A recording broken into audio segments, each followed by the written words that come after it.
นั่นน่ะหัวဒီမှာမြန်မာနဲ့ရှေ့ရဖွင့်တော့လေဘယ်ကျိုး तू ကဒီ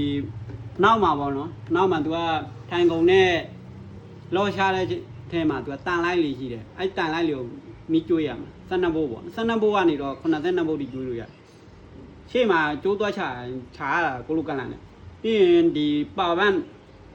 ဒီဖုံးအားသွင်းတဲ့ကျိုးကလည်းလုံးလို့မရအောင်အနက်စီကဟိုအလုံးမလုံးပြီးဒီအားသွင်းတဲ့ပေါက်ကသူမီးကျွေးလို့မရအောင်မီးတိုက်ရိုက်ကျွေးလိုက်လဲဘင်းရပါဝါမပွင့်ဘူးအဲ့ဆိုတော့ကိုနီကိုဟန်လေးနဲ့မြမဟန်လေးနဲ့ဒီမှာ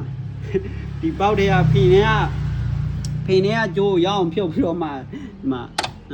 ပွင့်သွားပြီတော်တော်လေးကိုဟိုတာပြစ်တာ